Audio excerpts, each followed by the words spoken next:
Welcome back for another video. Who are the best players to buy for Gameweek19? It's an extremely tight turnaround this week with the next deadline this Sunday, so not much time to weigh up what to actually do next.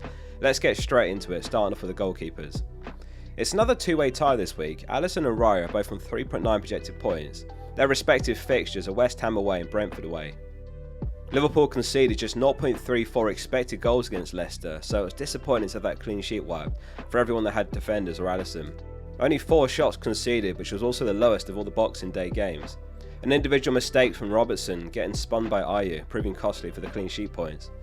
From next week, we'll see Alisson and Pickford's next 5 projections pull ahead because of the potential double Gameweek 24 for them, though it could be Gameweek 25. Sanchez is third on the table, but I'd be reluctant to buy him now. He's been inconsistent lately. Poor distribution against Fulham. If you're a Chelsea fan, let us know in the comments. Do you think he keeps his spot, or could Maresca look to Jurgensen? Even if only for one match like he did against Southampton a few weeks ago when he rotated heavily there.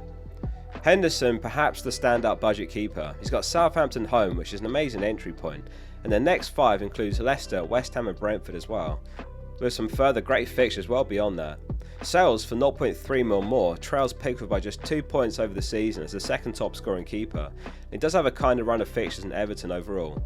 Everton, Wolves, Liverpool, Southampton, Bournemouth, Brighton and Fulham for Forest. Another clean sheet last game week as well, coming against Spurs. That's 7 clean sheets this season, joint most, and they're the third best defence for expected goals conceded after Arsenal and Liverpool. Fabianski was stretchered off against Southampton after a nasty collision. It looks like he might have been knocked out. The good news is that he is conscious reportedly, but assuming it was a concussion substitute, he's going to miss 1 or 2 games. So if he's your only keeper, then you're going to have to bring someone in most likely. Wait for the press conferences first for confirmation on his availability. Wishing him all the best though, hope to see him back soon. Let's move on to the defenders, and it's a two-way tie again. Trent is joint top with 4.4 points. The other name, perhaps a bit unexpected, Munoz. Palace are home to Southampton off the back of a clean sheet at Bournemouth. He's created 18 chances this season, 31 crosses, 18 shots, 3.71 expected goal involvement. Really impressive numbers for 4.7 mil, tied together with great fixtures. He's well worth the extra over Guehi or Lacroix, who make the table as well for 4.5 mil. As frustrating as City have been, it's perhaps not the week to sell Vardy or Lewis when they're facing Leicester. Vardy will certainly hold anyway, who makes the table here. Lewis a possible sell if Walker's expected back for Gameweek19, having missed the last match. Chelsea play Ipswich away in Gameweek19, which has got Cucurella on 3.6 points, Colwill 3.4 points. It's not too late to buy Chelsea defenders. You could realistically start them in 5 of the next 6. However, Munoz will still be my favourite with a better longer term fixtures and superior goal threat. He's got 0.25 XGI per 90 this season as well. Honourable mentions to Aina and Hall. 33 points over the last 6 game weeks for Aina. Top scoring defender in the game, 3rd best defence for expected goals conceded. Over the last 6, as far as the Premier League table itself, they've gained more points than any team as well. He's risen to 5 mil now, which is still a bargain for that output.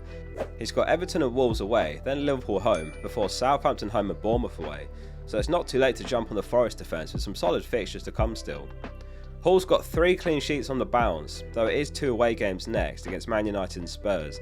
So Gameweek 21 looks like the ideal entry point now, and you leave him for a couple of game weeks if you're considering him. Can you guess which defender's got the most points over the last 6 game weeks? It's a surprise name given that they've only started 5 of the last 6. It's Howson, 4.4 mil. He scored 2 goals over that run and kept 3 clean sheets. Huge threat on set pieces. That all said, the fixtures just aren't there now. The next 2 are okay, Fulham away, Everton home, but then they've got Chelsea, Newcastle, Forest and Liverpool, so I'd swerve them at this point despite the recent form. Moving on to the midfielders. Captaincy is really up in the air this week. Drop a comment below of who you're going with. We've got Salah and Palmer tied again on 7.2 points here. A lot of two-way ties this week at the top. Salah plays away to West Ham, Palmer plays away to Ipswich. So perhaps a slightly better fixture for Palmer. I mean, Ipswich just shipped 4 goals to Newcastle home a couple of matches ago. But Salah continues to break records. He's the first player in Premier League history to score or assist in 10 consecutive games 3 times. He did it from August to December 2021, a 12-game streak. He did it from April to September 2023, that was 10 games, and now October 2024 to the present day. Nobody's done it more than once as well.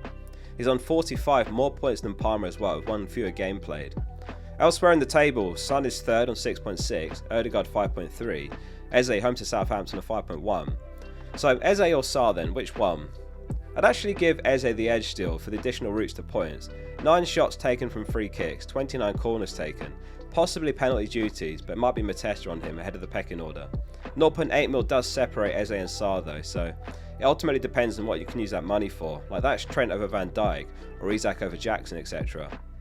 De Bruyne and Foden make the table given it's Leicester next. I think KDB is just far too much of a rotation risk, so despite the fixture I'd look elsewhere. He is an explosive player, but he's clearly not capable of starting every match now. Foden could still be one of the best Bruno replacements if you're looking to ship him straight on, given it's Leicester next. He was quite unlucky to blank against Everton and even snatched a bonus point as a result of his performance. 7 chances created, 2 big chances created, 0.85 XGI.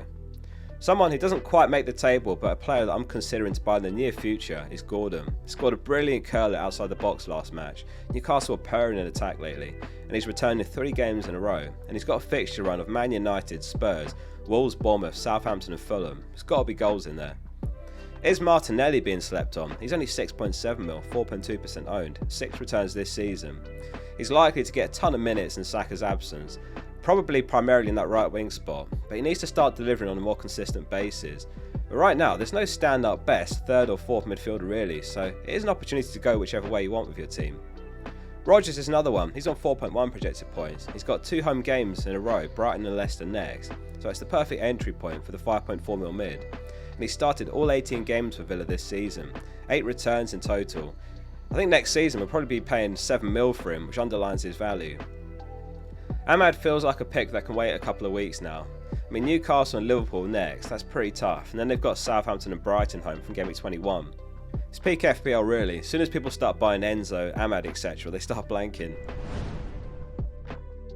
Moving on to the forwards then. So Haaland's top on 7.2 points, which happens to be the exact same as Salah and Palmer. So if you've got him, you've got to keep him for the Leicester game realistically, despite how much he's underperformed. Since Game Week 5, he's underperformed his XG to goals ratio by over 4.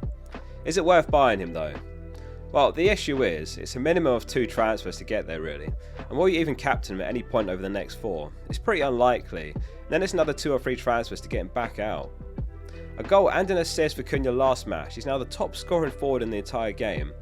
An unusual goal as well, scoring directly off a corner. That went down as 0.01 XG, but I imagine it just doesn't go any lower than that, so that's why it was recorded as that, rather than 0.001 for example.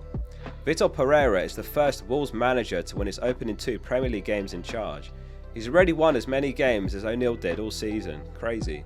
Still no news on Cunha's ban however, so if nothing's announced before the deadline, he still looks great to give him another match given it's Spurs, and then look to probably sell him before a brutal run of Forest, Newcastle, Chelsea and Arsenal. If you're looking for a mega differential, then Mateta ticks the boxes for 7.2 mil. Southampton home next as we said. But can he get back to last season's form though? He's been very inconsistent this season, just 4 goals and an assist. Though he did play at the Olympics over the summer, so he got absolutely no rest or pre-season. He was straight in and he started in Game Week 1. I do like him as a pick, but I think Eze and Sarr represent better value and they're much cheaper. It's a pretty uninspiring list of forwards again really. None are in form right now, barring Isak and Cunha, with Cunha's fixtures about to turn as well. Jackson's on just 4.2 points with lower expected minutes this week. If you've got Jackson and not Isak, then it's a switch worth making really. He was brought off early for Nkunku last match, so read into that how you will. Was he brought off early to rest before the next game, or is Maresca getting some minutes into Nkunku's legs before a start next match? We did see the same thing happen back in Game Week 13. Nkunku started the next match over Jackson when they had Southampton, so Maresca might see it as an opportunity to rotate a couple of players against Ipswich. Unless they manage to appeal the ban, Watkins is in line for a start against Brighton, but as soon as Duran served that ban, he's a potential issue again. So I think it'd be enough to put me off buying Watkins this week. Jesus doesn't quite make the table purely for lower expected minutes. He's still not completely nailed despite the Saka injury. He's on 3.6 points currently, with an estimated 65 minutes. Let us know below what your transfer plans are this week, and if this was helpful, hit subscribe. It's a double upload day with a team selection to follow later. See you soon for the next one.